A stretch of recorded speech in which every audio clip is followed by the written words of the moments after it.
देखिए यही ताली का महत्व होता है सत्संग।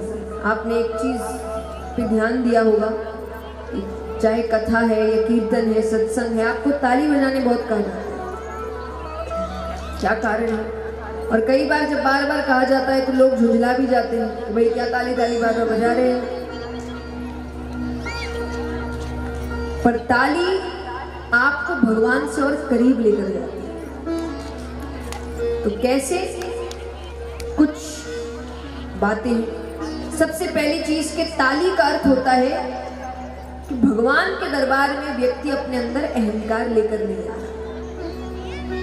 नहीं तो कई बार आप देखेंगे कि आप कोई भी कथा इत्यादि आयोजन कराते हैं, कई बार लोग बड़े बड़े लोगों को बुलाते हैं जो बड़े पद पे है या तंत्री मंत्री है, तो आते हैं, आके बैठ जाते हैं, तो ताली नहीं बजाते जल्दी से, हाथ बांध के बैठे।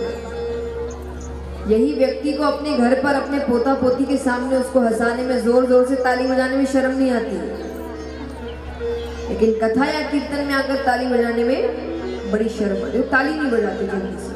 और अगर कोई बार बार उनको कहे ना कि ताली बजाना, तो इनका एक अपना तरीका होता है ताली बजाने का। कैसे बजाते हैं बताइए?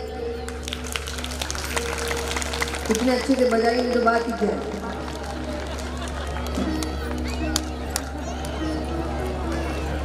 ये अपना ढंग, ये तो नहीं बजाओ ज्यादा अच्छा।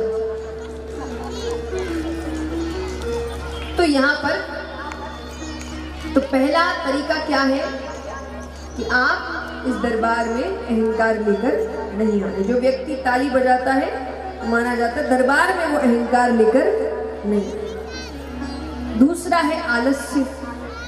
और देखिए कथा में खास करके कि आपको बहुत देर तक बैठे बैठे सिर्फ सुनना है और कथा सुनना है, तो अपने आप ही कि व्यक्ति थोड़ा,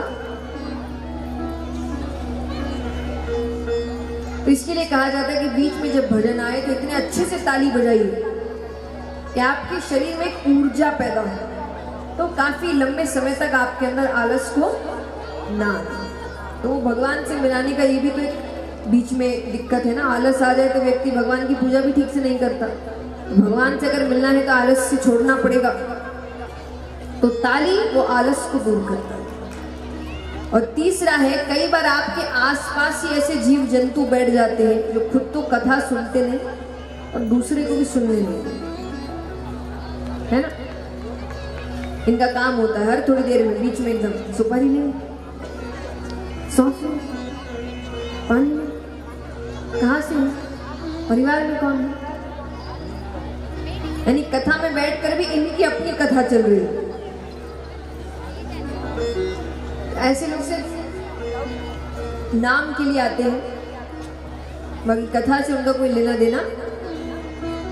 ऐसे एक बार दो दोस्त थे तो उनको पता चलता है कि उनके गांव में एक कथा होने वाली है। दोनों बड़े खुश थे, पर उसमें से एक दोस्त को कोई काम से उसी वक्त बाहर जाना पड़ा।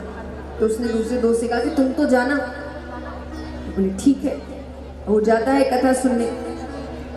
कुछ दिन बाद जब दूसरा दोस्त वापस आया तो वो उसको सामने बड़ी तारीफ कर रहा है। वो कहे कि अरे इतनी अच्छी कथा हुई, इतनी अच्छी बातें बताई गई, बड़ा आनंद आया ये। अब वो इतनी तारीफ कर रहा है कि इसका मन मचल गया। तो इसने कहा एक दो बातें बताओ ना, क्या क्या बोला। अरे वो कहे बहुत अच्छी कथा हुई,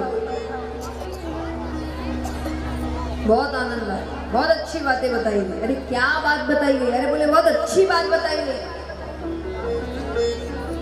बोले क्या, एक दो बात तो बताओ। बोले वो याद नहीं, बात अच्छी हुई। यानी इतना सुनने के बाद भी, रोज कथा में जाने के बाद भी आपको ये याद नहीं कि आपने क्या सुना, तो क्या फायदा हुआ जाके। तो इसीलिए भगवान पर ध्यान दीजिए। तो ताली वैसे जीव जंतुओं को आपसे दूर रखती है, क्योंकि उनको लगता है कि भाई ये तो बहुत ही ज्यादा मग्न है भगवान में, तो वो किसी और को ढूंढते जो उनके जैसे इधर उधर देख रहा है। ये इधर उधर देखने अभी कथा में ही होता है। मैंने कई बार देखा है, कथा में बैठे हैं, शांति से सुन रहे हैं, उतने में ही कोई आया, अब जब तक वो बैठ ना जाए उसको ही देखो। करते हो ऐसा? करते ऐसा? हाँ कि ना? और यही अभी हाथों में गड्डी पकड़ा दो पैसों की, बोले कि भाई इसको गिनो। अब सामने से बड़ा व्यक्ति चला जाए, मजाल है कि आंख ऊपर हो जाए, तब तो पूरा ध्यान देना।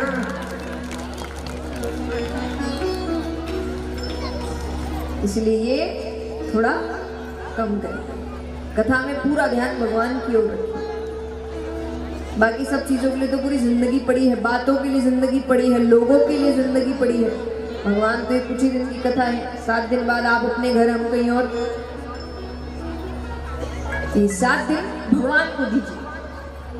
भगवान ने पूरी जिंदगी आपको दी है, सोचिए आप उनको 7 दिन तो दे ही सकते हैं।